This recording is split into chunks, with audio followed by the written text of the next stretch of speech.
오늘은 우리가 기다리고 바라보아야 할 주님이라는 제목으로 하나님 말씀 전하겠습니다. 자, 오늘은 벌써 이제 대강절 시즌이 되었는데요. 오늘이 대강절 첫 번째 주일입니다. 이제 4번의 대강절 주일이 지나게 되면 크리스마스를 맞이하게 되는데요. 이 대강절이 이 크리스마스 앞에 이 대강절 이 기간이 배치가 된 그런 이유가 있습니다. 여러분, 이 대강절은 바로 예수 그리스도를 기다리는 절기죠. 이 땅에 오신 예수 그리스도를 기다리는 절기고, 그것뿐만 아니라 더 넓게 장차 이 땅에 오실 심판주로 다시 오실 그 예수 그리스도를 기다리는 절기가 바로 이 대강절입니다. 그래서 대강절의 핵심은 주님을 기다린다, 여기에 초점이 맞추어져 있습니다. 자, 그런데 오늘 우리가 생각해 봐야 될 주제가 있어요. 그것이 뭐냐면 우리가 기다리는 주님은 도대체 어떤 분일까 하는 것입니다. 우리 모두 주님을 기다리죠. 우리 삶 속에서, 생활 속에서 예수 그리스도를 기다립니다. 그런데 내가 기다리는 그 주님은 과연 어떤 분인가 하는 거예요.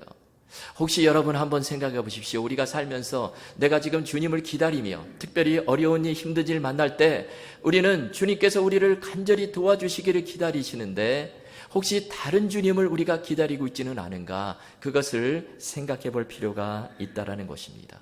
내 생각대로, 내 경험대로, 내 어떤 틀에 맞추어서 그런 주님을 혹시 기다리고 있지는 않은가, 그것을 생각해 보라라는 것입니다. 우리가 한 나라의 대통령을 기대할 때도 사람들마다 생각이 다 틀리죠. 어떤 사람들은요, 이런 대통령을 기대합니다. 정말 먹고 사는 문제, 경제 문제를 잘 해결해 줘가지고 온 국민들이 잘 살 수 있는 그런 대통령을 원하죠. 또 어떤 분은요, 정말 외교적으로 아주 탁월해가지고요, 다른 나라들과 잘 있게 지내고 분쟁이 없이, 그래서 전쟁도 일어나지 않고 평화를 주는 그런 대통령을 또 원합니다. 또 어떤 국민들은요, 나라가 갈라졌을 때 국민들이 잘 이렇게 화합하고 국민들의 마음을 하나로 모으고 그래서 나라를 잘 이끌어가는 이런 대통령을 원하죠. 그런데 다 나름대로 대통령을 원하는 거예요. 그런데 자기가 원하는 대로, 자기가 생각하는 대로 대통령이 움직여지지 않으면 어떻게 됩니까? 곧바로 비난하고 또 욕을 하고 그런 경우가 있죠. 여러분, 내가 생각하는 대로, 내가 원하는 대로 그렇게 되지 않으면 우리는 실망할 때가 있습니다. 그러나 우리도 살면서 마찬가지로 내가 바라는 그 예수 그리스도, 내가 원하는 그 주님이 내가 원하는 대로, 내 생각대로 움직여주지 않으면 우리는 낙심하고 실망할 때가 있다라는 거예요.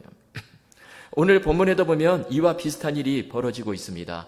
본문 2절 3절에 보면요, 세례 요한이 자기 제자들을 예수님께 보내서 바로 당신이 내가 기다리고 있는 그 메시아가 맞습니까? 이런 질문을 하는 거예요. 자, 2절 3절 우리 함께 읽겠습니다. 시작.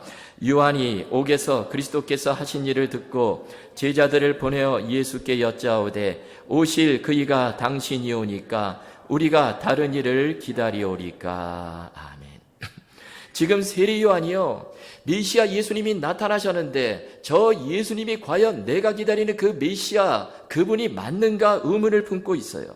자, 그런데 여러분, 이 세례 요한이 어떤 분이죠? 누구죠? 세례 요한은 본인 스스로 입으로 나는 주님의 길, 메시아의 길을 준비하는 선지자다, 그렇게 말했습니다. 나는 광야에 외치는 자의 소리요, 내 뒤에 오시는 분은 나보다 능력이 많고 나는 그의 신발을 들기도 감당치 못할 자입니다, 그렇게 말했던 사람이에요. 그런데 그러던 요한이요, 지금 왜 예수님에 대해서 내가 기다리던 그 메시아가 바로 당신이 맞습니까? 이런 의문을 품게 되었을까요? 여기에는 세례 요한이 가졌던 그 메시아상과 예수님의 실제 모습이 잘 매치가 되지 않았기 때문입니다. 자, 그렇다면 세례 요한이 품었던 이 메시아상은 무엇이었을까요? 어떻게 보면 세례 요한은요, 구약의 제일 마지막 이 신약 시대를 여는 그런 선지자라고 볼 수 있는데, 세례 요한이 가졌던 메시아상은 어떤 것이었을까요?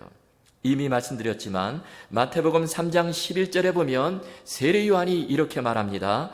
나는 너희로 회개하기에 위하여 물로 세례를 베풀었거니와 내 뒤에 오시는 이는 나보다 능력이 많으시니 나는 그의 신을 들기도 감당하지 못하겠노라. 그는 성령과 불로 너희에게 세례를 베푸실 것이요. 자, 여기 보니까 이 구절에서 세례 요한이 지금 가지고 있는 그 메시아상이 그대로 드러나고 있는데요. 세례 요한이 기대하고 있던 그 메시아는 나보다 능력이 훨씬 더 많으신 분이시다, 이렇게 생각을 했다는 거예요. 능력적인 면에서 엄청난 능력을 갖고 계신 분이시다. 그리고 그분은 세례도, 나는 지금 요단강에서 물로 세례를 주지만 내 뒤에 오시는 그 메시아는 물로 세례를 베푸는 것이 아니라 성령과 불로 세례를 베풀어 주시는 아주 대단한 분으로 그렇게 기대를 했다라는 거예요. 또 이어지는 12절에 보니까요, 손에 키를 들고 자기의 타작마당을 정하게 하사 알곡은 모아 곳간에 들이고 쭉정이는 꺼지지 않는 불에 태우시리라.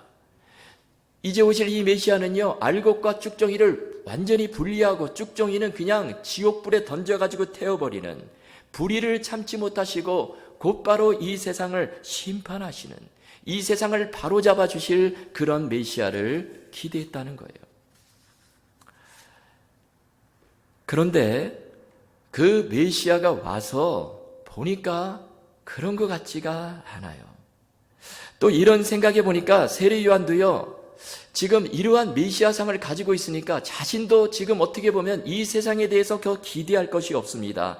그렇게 되니까 어떤 삶을 살아갑니까? 세상의 중심에 서서 사는 것이 아니라 저 광야로 나가서 메뚜기와 석청을 먹으면서 완전히 야인 생활을 하는 거예요. 주류가 아니라 비주류의 삶을 택하고 살아갑니다.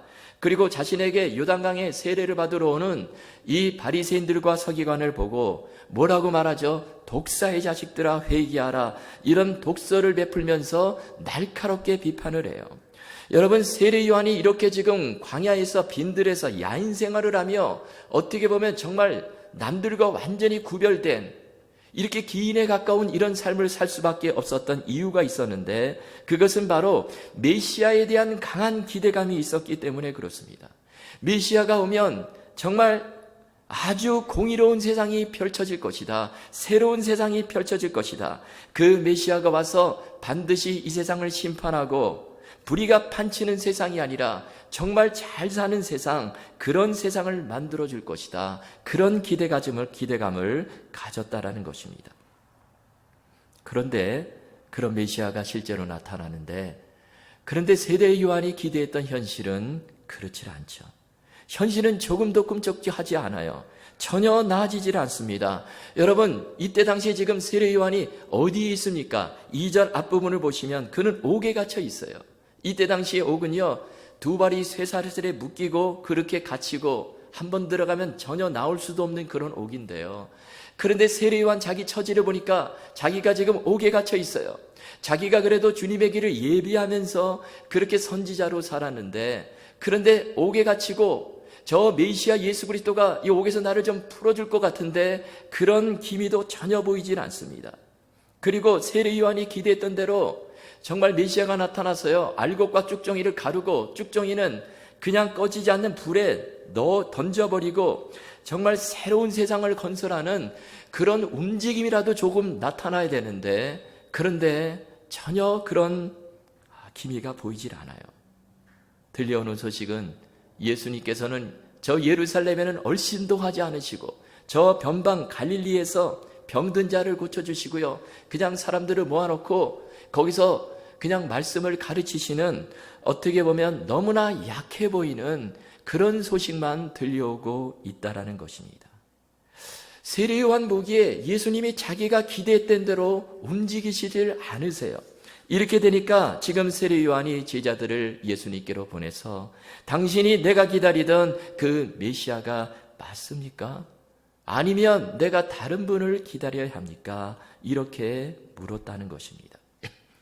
우리가 볼 때 세례 요한 대단히 훌륭한 선지자죠. 그런데 세례 요한도 지금 그 현실의 벽 앞에서 이런 의문을 품고 사는 것입니다. 그런데 여러분, 이것은 우리에게도 마찬가지예요. 우리도 주님을 기대하죠. 내가 믿는 주님은 이런 분이었으면 좋겠습니다. 그리고 아니 반드시 이런 분이어야 합니다. 이렇게 우리는 그런 시각으로 주님을 바라볼 때가 있어요. 정말 요한이 기대했던 것처럼 엄청난 능력으로 지금 내가 처한 이 암울한 현실을 한순간에 바꾸어 주시는 그런 주님을 기대할 때가 있죠. 내가 지금 병이 들었는데 너무나 오랫동안 시간을 끕니다. 이 병도 정말 순식간에 주님이 안수해 주셔가지고 낫게 해주시고, 내가 지금 사업이 굉장히 힘들어졌는데 그런데 주님께서 엄청난 능력으로 사업을 다시 일으켜 주시고, 내 앞에 문제와 장애물을 순식간에 해결해 주시고 치워주시는 그런 주님을 우리가 기대하고 믿을 때가 있죠. 그런데 그렇지 않게 되면 우리는 어떻게 됩니까? 또 낙심하고 절망에 빠질 수밖에 없다라는 것입니다. 여러분, 중요한 것이 무엇이냐면요, 내가 기대한 대로 이루어지는 신앙은 사실 문제가 있어요. 만약에 내가 기대한 대로 다 된다고 한번 생각해 보세요.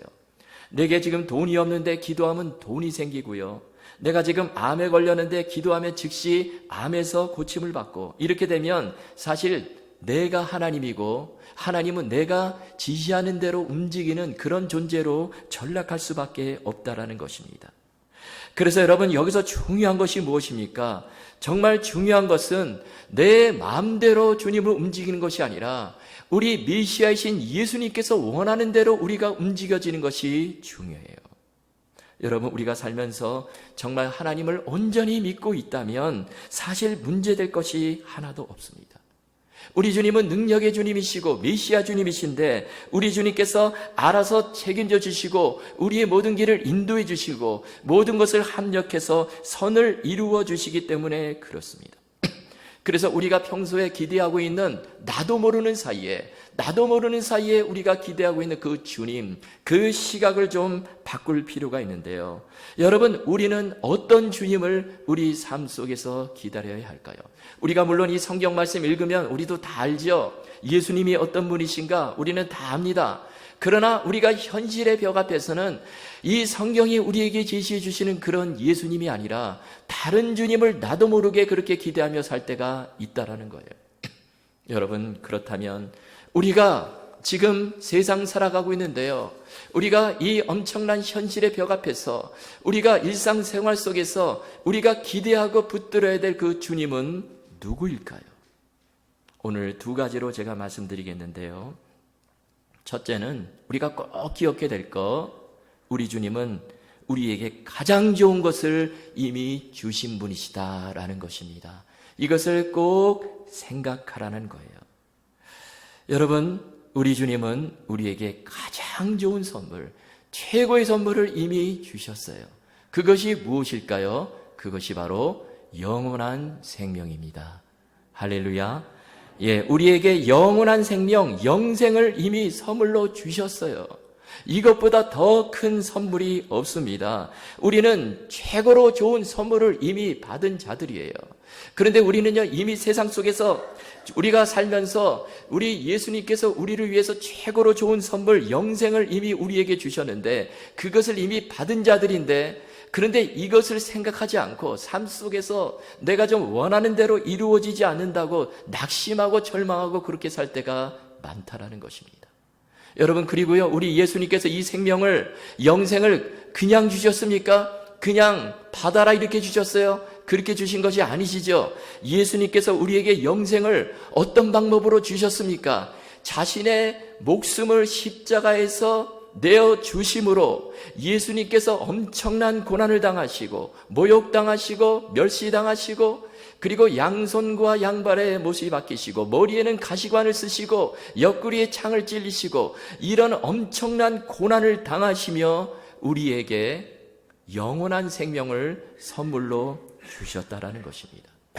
그래서 이것이 가장 좋은 거예요. 여러분, 우리는 그것을 받고요, 우리가 살아나게 된 것입니다. 2차 세계대전 당시에 그 나치 독일의 아우슈비츠 수용소, 여러분 아시죠? 아주 끔찍한 수용소입니다. 거기에 유대인들을 잡아놓고요, 엄청나게 사람들을 죽였습니다. 막 독가스로 죽이고요, 고문을 해서 죽이고, 굶겨서도 죽이고 엄청나게 고문을 해서 사람들을 죽였는데, 그런데 그때 당시에 이 폴란드의 프란치스코 이 수도의 소속 이 막시밀리아노 콜베라는 그런 사제가 있었습니다. 이분이요, 그때 당시에 어떤 일을 했냐면 유대인 2,000명을 포함해서 폴란드 사람 3,000명에게 그들이 기거하는 수도원을 피난처로 제공을 했습니다. 그래서 숨겨주었어요. 근데 나중에 그것이 발각이 돼가지고 이 사람을 포함해가지고 4명의 그 수도사가 붙잡혀가지고 아우슈비츠 그 수용소에 갇히게 되었습니다. 그런데 그렇게 거기서 고된 노동을 하며 그렇게 지내는데요. 그런데 어느 날 그 수용소에서 한 명이 탈출을 해버렸어요. 탈출을 하니까 난리가 났습니다. 그 삼엄한 경비를 두고 어떻게 탈출을 했어요. 그러자 그 수용소를 지키던 그 지휘관이 어떻게 하냐면요, 이 탈출한 사람 한 사람을 대신해서 10명을 무작위로 뽑아가지고 아사를 시켜버리는 그런 형을 내렸어요. 완전히 굶겨 죽이는 겁니다. 10명을. 그래서 10명을 이제 뽑았어요. 뽑아가지고 너희들은 지금부터 물 한 모금, 먹을 거 한 모금 하나도 먹지 못하고 너희들은 이제 아사형을 받게 될 것이다. 그렇게 이야기를 했습니다. 그러자 그 가운데 한 사람이 있는데 프란치세크 가조우니체라고 하는 이 사람이요, 그때 울부짖으면서 제발 살려주십시오. 저에게는 아내와 자녀들이 있습니다. 이분이요, 이 10명 가운데 들어갔는데 살려달라고 막 그냥 눈물을 흘리며 나는 가족이 있습니다. 나는 살아야 됩니다. 그렇게 부탁을 하는 거예요. 그러자 그 장면을 본 이 콜베 이 수도사가 더 이상 참지 못하고 그 지휘관 앞에 나가서 저는 프란치스코 소속 수도사입니다. 제가 저 사람을 대신해서 죽겠습니다. 그렇게 말했습니다. 그러자 가만히 있어요. 그러자 또 한 번 이야기합니다. 내가 저 사람을 대신해서 죽겠습니다. 저 사람은 아내와 자녀들이 있는데 제가 대신 죽겠습니다. 그런 말을 하는 거예요. 그러자 그 청원이 받아들여졌습니다. 그런데 이 사람이요, 굶겨서 죽이는 것이 아니라 콜베 이 수도사는 어떻게 죽이냐면 15일을 넘게 고문을 하다가 나중에 이 폐에다가 독극물 주사를 놔가지고 그래서 죽여버립니다. 그래가지고 이분이 이 콜베 수도사가 그 아내와 자녀가 있는 그 사람을 대신해서 죽었어요. 그리고 그 사람은 살아남게 되었습니다. 나중에 이 사람이 아우슈비츠 이 수용소를 나와서 그 이야기를 전파하며 다니는 거예요. 여러분, 이 콜베 이 수도사, 이분의 이 대신 죽는 이 헌신적인 사랑이 없었다면 그 사람은 죽었을 것입니다. 여러분, 그런데요, 이거보다 더 놀라운 사랑이 바로 예수님께서 우리에게 베풀어 주신 그 사랑입니다. 예수님께서 저와 여러분 정말 수많은 사람들을 건지시기 위해서 그 십자가에서 예수님께서는 전혀 그런 고난을 당할 이유가 없으신데 바로 우리들을 위해서 그 고난을 당하셨다는 것입니다. 그리고 죽으셨어요. 그리고 저와 여러분에게 영생을 선물로 주셨습니다. 우리가 사형 판결을 받고 우리가 멸망길로 떨어질 수밖에 없는데, 그러나 예수님께서 대신 죽으심으로 우리가 살게 되었어요. 우리는 엄청난 은혜를 입은 사람들이죠. 여러분, 우리가 바라보고 기대해야 될 주님이 누구십니까? 우리에게 영원한 생명, 가장 좋은 것을 우리에게 허락해 주신 분이십니다. 자신의 목숨을 내어 던지시고 우리를 살리시기 위해 그 고난을 당하신 그 예수 그리스도 바라보고 우리도 살면서 주님처럼 그런 은혜를 베풀고 그 주님이 나와 함께 하심을 믿고 살아가라는 거예요.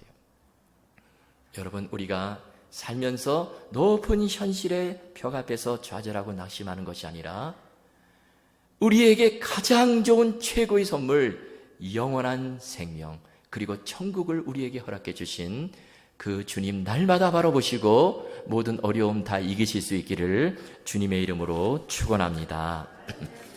그리고 두 번째로 우리가 기대하고 붙들어야 될 주님은요, 모든 것을 합력해서 선을 이루어 주시는 주님이세요. 자, 우리가 이미 영생을 선물로 받았습니다. 그런데 우리가 걸어가는 인생길은 참으로 어렵고 힘들고 위기도 일어나죠. 그런데 우리가 그러한 가운데서 참으로 감사한 것은 주님께서 우리에게 영생을 선물로 주셨을 뿐만 아니라 우리가 그런 광야와 같은 인생길을 잘 걸어갈 수 있도록 우리에게 모든 것을 합력해서 선을 이루어 주신다라는 거예요. 그래서 로마서 8장 28절에 보면 이렇게 약속하고 있죠. 우리가 알거니와 하나님을 사랑하는 자 곧 그의 뜻대로 부르심을 입은 자들에게는 모든 것이 합력하여 선을 이루시느니라. 아멘. 여러분, 우리가 살면서 기대하고 바라봐야 될 그 예수 그리스도, 그 주님이 누구십니까? 바로 모든 것을 합력해서 선을 이루시는 분이세요. 최종적으로 선을 이루시는, 우리에게 가장 좋은 결말, 감사로 끝나는 그런 결말을 허락해 주시는 분이 바로 우리가 기다리는 주님이시라는 것입니다. 여기서 가장 좋은 그 결말은 영생을 우리가 이미 받았습니다. 이것은요, 우리에게 최고의 복으로 선물로 약속해 주신다, 그런 의미가 있는 것이죠. 그런데 여기 보니까 모든 것을 합력해서 선을 이루어 주신대요. 그야말로 모든 거예요. 여러분, 모든 것 안에는 그러므로 어떤 것이 포함되어 있습니까? 반드시 힘들고 어렵고 고난, 위기, 이러한 재료들이 포함이 되어 있다라는 거예요. 이런 것들이 빠져버리면 그것은 모든 것이 아니죠. 여러분, 모든 것 속에는 우리 주님께서 모든 것을 합력해서 선을 이루어 가시는 그 모든 것, 그 재료 안에는 우리가 볼 때는 정말 빼버리면 좋았을 그런 어려움, 위기, 고난들이 들어있다라는 거예요. 그런데 우리 주님은 그런 것들을 다 사용하셔서 놀라운 선을 이루어 가신다라는 것입니다. 여러분, 우리 주님은 우리 인생의 최고의 요리사다, 그렇게 볼 수 있어요. 우리가 요리를 보면요, 청양고추가 들어가야 맛이 나는 그런 요리들이 있습니다. 근데 그 청양고추가 하나만 보면 너무 매워서 못 먹죠. 예전에 제가 TV를 보니까 청양고추 먹기 대회가 하더라고요. 그래가지고 사람들이 와서 청양고추 막 씹어 먹는데요. 몇 개 먹으니까 막 그냥 너무 매워가지고 못 먹는 거예요. 그런데 여러분, 그런 청양고추가 요리에 들어가서 버무려지게 되면 아주 맛있는 요리가 탄생이 되는 것이죠. 여러분, 우리 주님은요, 우리가 보기에 꼭 좋은 것만을 가지고 그런 재료를 통해서만 선을 이루어 가시는 분이 아니라는 것입니다. 말 그대로 모든 것을 사용하세요. 마치 청양고추와 같은 그런 어려움, 힘든 일, 고난도 우리 주님께서는 사용하시는데, 그러나 놀랍게도 반드시 최고의 선으로 가장 좋은 것으로 끝나게 해 주신다라는 거예요. 누구에게요? 바로 하나님을 사랑하는 자, 곧 그의 뜻대로 부르심을 입은 자들에게 모든 것을 합력해서 선을 이루시는 놀라운 은혜를 베풀어 주신다라는 것입니다. 요셉의 인생이 대표적인 케이스죠. 제가 요셉 이야기 참 많이 드리는데요. 요셉이 정말 이 말씀에 딱 어울리는 사람입니다. 하나님께서 요셉을 애굽의 총리로 세워주시는데, 그런데 그 재료 모든 것을 합력해서 선을 이루어 주시는데요. 그런데 어떤 과정을 통해서 세워주십니까? 요셉의 길을 쫙 열어주셔가지고 똑똑해가지고 지혜를 부어주셔가지고 애굽에 그냥 내려가서 시험에 수석 합격하고 그런 방법이 아니죠. 정말 모든 재료, 고난을 사용하셔가지고 애굽의 노예로 팔려가고 뿐만 아니라 감옥에 떨어져가지고 거기서 살고, 그런 재료, 그런 모든 것을 합력해서 우리 하나님께서 결국에 요셉을 애굽의 총리로 세워주시는 것입니다. 여러분, 그래서 우리가 살면서 끝까지 기다릴 필요가 있습니다. 우리 믿는 사람들은요, 끝까지 이 말씀 붙잡고 모든 것을 합력해서 선을 이루시는 그 주님 붙잡고 끝까지 기다리며 나가야 돼요. 아직 좋은 것은 우리에게 오지 않았다. 그것을 믿고 끝까지 기다릴 때 결국에 우리 주님께서 저와 여러분에게 모든 것을 합력해서 선을 이루어 주신다라는 것입니다. 서양 사람들이 격언처럼 사용하는 말 중에 The best is yet to come 이라는 말이 있습니다. 가장 좋은 것은 아직 오지 않았다라는 뜻이죠. 여기서 가장 좋은 거, 그것은 최고로 좋은 것인데, 정말 로마서 8장 28절의 말씀처럼 선인데, 궁극적인 선인데, 그런데 그것은 아직 오지 않았다라는 거예요. 여러분, 우리가 살면서 현재 좋은 일 만나는 분들도 있죠. 그런데 그거보다도 최고, the best는 아직 오지 않았다라는 것입니다. 우리가 이런 기대를 붙잡고 살아가야 하는 것이죠. 플로렌스 체드윅이라는 미국의 유명한 수영 선수가 있습니다. 여성분인데요. 이분이 1950년에 여성으로 최초로 영국의 도보 해협을 수영으로 횡단한 사람입니다. 그리고 그 뒤로 2년 뒤에 1952년 7월 4일에 미국 독립기념일이죠. 이때 이 플로렌스 체드윅이요, 또 다른 도전을 하게 돼요. 그 도전이 뭐냐면 캘리포니아 롱비치와 이 카탈리나 섬까지 그 구간이 한 34km인데요. 그거를 수영으로 한번 횡단해 봐야 되겠다. 그 일에 도전을 했습니다. 이미 2년 전에 이 여성이 한번 먼저 성공을 했기에, 도보 해협을 한번 건넜기에 이거를 못 건너겠는가, 그렇게 생각한 거예요. 그런데 롱비치에서 카탈리나 섬까지는 도보 해협보다 한 2km가 더 깁니다. 먼 거리예요. 그런데 거기에 도전을 했어요. 많은 사람들이 도보 해협도 건넜는데 저거 분명히 성공할 것이다, 그렇게 다 믿었습니다. 그래서 체드윅이요, 실제로 수영을 하는데요, 15시간이나 수영을 하면서 가는데요, 그런데 불과 800m를 앞에 남겨두고 그냥 횡단을 포기하고 말아요. 그냥 기운이 다 빠져버린 것입니다. 다 지쳐버렸어요. 그래서 다음날 기자회견을 하는데 왜 실패했습니까? 물어보니까 체드윅이 이런 말을 합니다. 눈에 지금 보이는 것은 자욱한 안개밖에 보이질 않습니다. 만일 내 눈에 저 캘리포니아 해변이 보였더라면 저는 힘을 내어 완주를 할 수 있었을 것입니다. 그러나 보이는 것은 안개뿐이고 아무것도 없고 손에 잡히는 것도 없고, 그래서 금방 탈진을 하고 제가 실패를 하고 말았습니다. 그런데 그 뒤로 2달 후에 플로렌스 체드윅은 똑같은 코스에 또 한 번 도전을 합니다. 근데 바닷물이요, 예전보다 더 차가워졌어요. 그날도 마찬가지로 짙은 안개가 더 좌욱하게 끼었습니다. 여전히 앞에는 해변도 볼 수 없어요. 그런데 놀라운 것은 남자들이 세운 기록보다 무려 2시간이나 더 빠르게 그 횡단에 성공을 한 것입니다. 놀라운 일이 벌어졌어요. 또 기자회견을 합니다. 물어요. 어떻게 이번에는 이렇게 좋은 기록으로 횡단에 성공할 수 있었습니까? 그러자 이분이 이런 말을 합니다.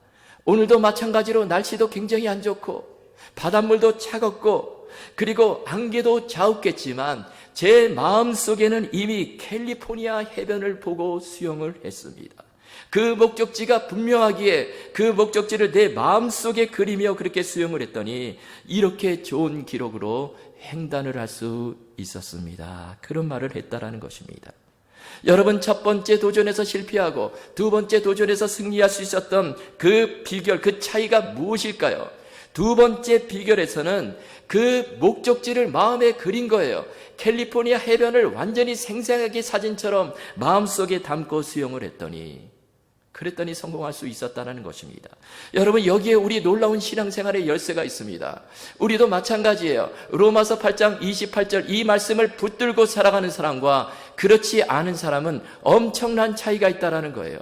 로마서 8장 28절 하나님을 사랑하는 자, 그 뜻대로 부르심을 입은 자들에게는 모든 것이 합력하여 선을 이루느니라. 궁극적인 선을 우리 주님께서 약속해 주셨어요. 반드시 선을 이루어 주신대요. 우리의 결말은 반드시 선하게 끝나고 축복으로 끝나고 감사로 끝나게 된다라는 것입니다.